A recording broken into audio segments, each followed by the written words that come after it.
இப்போ தங்கச்சி கல்யாணத்துக்கு என்னால் போக முடியல. வந்து ஒரு குறிப்பிட்ட நாள் தான், ஒரு 2 மாதம் தான் ஆயிருக்கும் தங்கச்சி கல்யாணம் நடந்து. அதுக்கும் என்னால் போக முடியல. ஊரில் நடக்கிற எந்த ஒரு எதுக்குமே வந்துட்டு டக்குன்னு நம்மளால் போக முடியாது. டக்குன்னு வந்துட்டு யாராச்சும் திடீர்னு இறந்துட்டா கூட அதுக்கும் போகிறது கொஞ்சம் கஷ்டம். சொந்த பந்தங்கள்லாம் யாரை பார்க்குறா? ஒரு ரேட்டை வந்து எமர்ஜென்சிக்கு ரேட்டை பார்க்க மற்ற டைம் நம்ம நார்மலாக போகிற மாதிரி அவன் எப்படா 300 ரூபாய்க்கு விடுவான், எப்படா 50 கிலோ லக்கேஜ் தருவான்னு எதிர்பார்த்துட்டு இருக்குது. எமர்ஜென்சி நம்ம இதெல்லாம் வந்து எதிர்பார்க்கறதில்ல, ரேட்லாம் வந்து பார்க்கறதில்ல. இப்போ நீ இங்கே என்ன வேலை பார்க்குறன்றது வீட்டுக்கு தெரியுமா? உன்னுடைய ஒய்ஃபுக்கு இல்லை பசங்களுக்கு நீ என்ன வேலை பார்க்குறன்றது அவங்களுக்கு தெரியுமா? நமது சொந்தங்கள் அனைவருக்கும் வணக்கம். இப்போ வந்து நம்ம எங்கே இருக்கோம் அப்படின்னு பார்த்தீங்கன்னா துபாயில் உள்ள மார்க்கெட்டில் இப்போது இருக்கோம். அதாவது இப்போது நம்ம நண்பரை சந்திக்கிறதுக்காக வந்திருக்கோம். எதுக்கு அப்படின்னா, பொதுவாக மனுஷனாக பிறந்த எல்லாருக்கும் ஒரு கதை இருக்கும். ஆனால் வெளிநாடு வந்தவங்களுக்கு பல கதைகள் இருக்கும். அதில் இன்றைக்கி நம்ம பார்க்க போகிறது நம்ம ஃப்ரெண்டை தான். கொஞ்சம் வெயிட் பண்ணுங்கள், பார்க்கலாம். சரிங்களா? ஒரு ஹாய் சொல்லுவோம் சார். வாங்க, எல்லாருக்கும் வணக்கம். எல்லாம் எப்படி இருக்கிறீங்க? இவர் தான் நம்ம ஃப்ரெண்டு. அதாவது இவரை பற்றி எனக்கு எல்லாமே தெரியும், இவரை பற்றி உங்களுக்கு எதுவும் தெரியாது. அதனால் வந்து இவரோட வெளிநாட்டு வாழ்க்கை வந்து எப்படி இருக்குது அப்படின்றத பார்க்கலாம். சரிங்களா? சொல்லு மச்சான். இப்போ வந்து நீ வெளிநாட்டுக்கு எப்போ வந்த? நான் வந்து 5 வருஷம் ஆகுது இங்கே தான் இருக்கிறேன். எந்த வருஷத்தில் வந்த? 2017 வந்தேன். வந்துட்டு ஒரு 2 வருஷம் இருந்தேன். அதுக்கப்புறம் இந்த துபாயே வேணான்ட்டு போயிட்டேன்.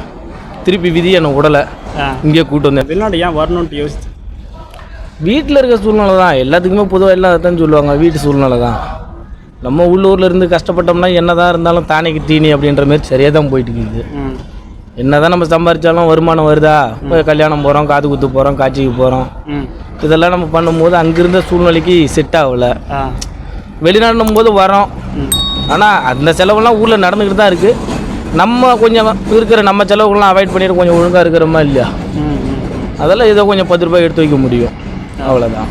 இப்போ நீ இங்கே வந்து விமான பயணம் வந்து உனக்கு எப்படி இருந்துச்சு? முதல்ல நம்ம வந்து விமானத்தை ஏற போகிறோம், அப்போது அந்த தருணம் வந்து உனக்கு அது நல்லா ஜாலியாக தான் இருந்துச்சு.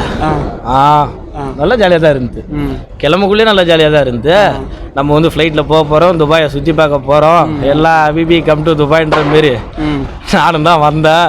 வந்ததுக்கப்புறம் தானே தெரியுது என்ன தெரியுது, என்னென்ன பிரச்சனைகள்லாம் அங்கே சந்திக்கணும்னு.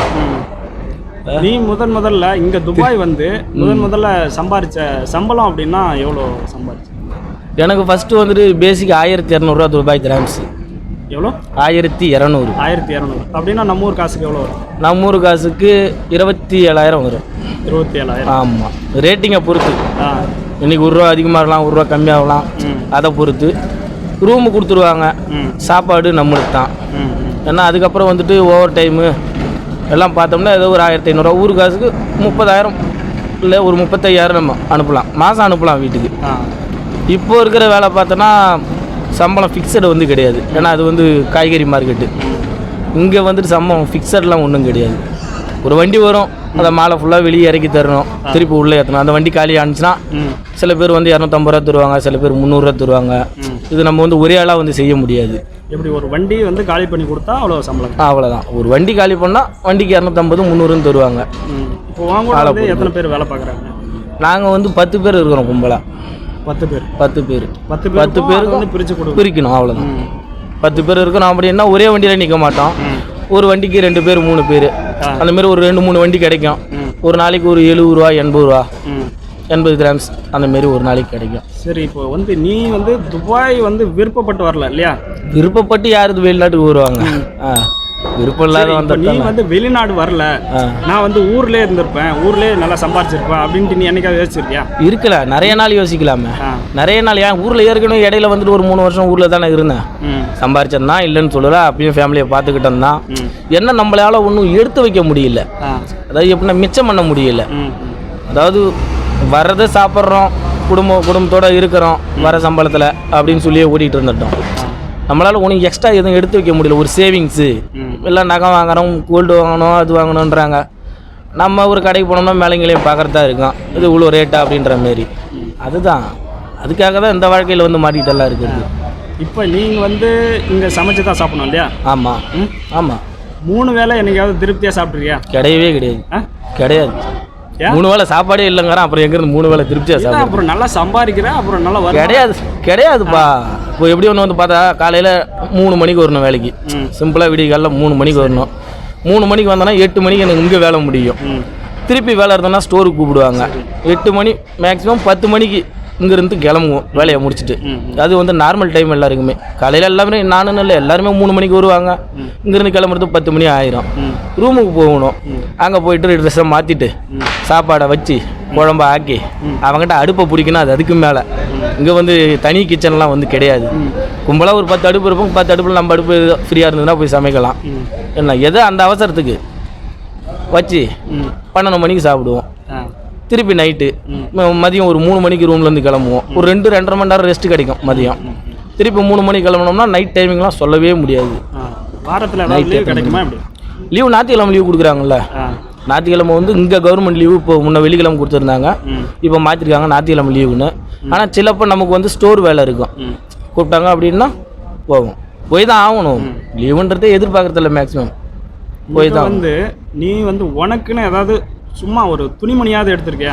கிடையவே கிடையாது.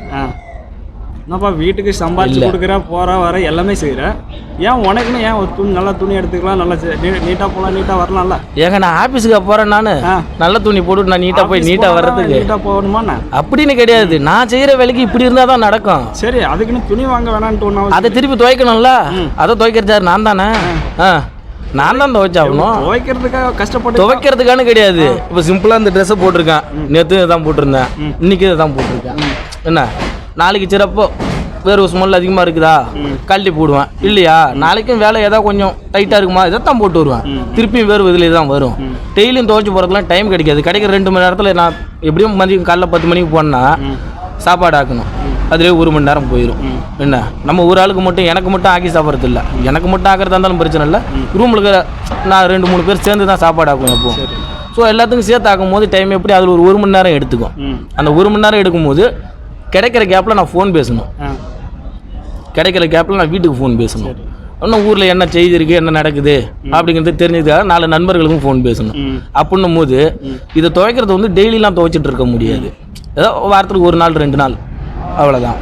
அந்த மாதிரி தான் துவைக்க முடியும். புது துணி வாங்கி போட்டுக்கிட்டு இங்கே வேலைக்கு வரதுன்ற தீபாவளி பொங்கல்லாம் என்றைக்கா ஒரு நாள் கோயிலுக்கு போனோம்னா போடலாம். இப்போ வந்து அங்கே இப்போ நம்ம ஊர்லேருந்து அதாவது தமிழ்நாட்டிலேருந்து வரவங்க நம்ம சொந்த பந்தங்களாக இருக்கட்டும் இல்லை அக்கம் பக்கத்தில் இருக்கவங்களா இருக்கட்டும், பொதுவாக வெளிநாடுன்னு வந்துட்டாவே நம்ம ஏதோ இங்கே ஏதோ பெருசாக சம்பாதிக்கிறோம் அப்படின்ற ஒரு எல்லாத்துக்கும் ஒரு மைண்ட் தாட் இருக்கு இல்லையா? ஆமாம். இப்போ உனக்கு வந்து உன்னுடைய சொந்த பந்தங்கள் உனக்கு அக்கம் பக்கத்தில் இருக்கவங்களாம் எந்த மாதிரி ஃபீல் பண்ணுறாங்க? அவங்க எல்லாம் நினைச்சாங்க தான் பையன் பரவாயில்ல வெளியில் இருக்கிறான் நல்லா சம்பாதிக்கிறான்னு.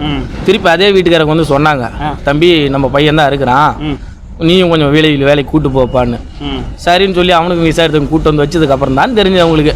ஓஹோ இப்போ தான் இப்படி தான் சம்பாதிக்கிறவனு பழகுது அப்படிங்கிற மேட்டர்லாம் அவங்களுக்கு அப்போ தான் தெரிஞ்சுது. ஒன்றும் எல்லாம் கூட்டி வாரிட்டு போல அங்கே வந்துட்டு கஷ்டப்பட்டால் தான் கிடைக்குது அப்படிங்கிறது. பொதுவாக எல்லாரும் ஆனால் அங்கேருந்து நினைக்கிறவங்க எல்லாரும் நினைக்கிறவங்கலாம் வந்து உட்காந்து இருந்துட்டு ஏதோ சம்பாதிக்கிறாங்க அப்படி தான் எல்லாம் நினைப்பாங்க. எல்லாம் நினைக்கிறவங்கலாம் அப்படி தான் துபாய் போனால் பழச்சிக்கலாம். சவுதி சிங்கப்பூர்னு ஏன் நம்ம தமிழ்நாட்டில் இருக்கிறவங்களே பாதி பேர் இல்லை 3/4 பேர் எல்லாம் வெளிநாட்டில் தான் இருக்கிறோம். எல்லாருமே சொல்லுவாங்க. இப்போ அங்கே ஊரில் இருந்து பேசுகிறவங்க பேசலாம், வெளியில் வரவங்களுக்கு தான் தெரியும் அதோட கஷ்டம் என்ன, இங்கே என்ன நடந்துகிட்டு இருக்கு அப்படிங்கிறது எல்லாம்.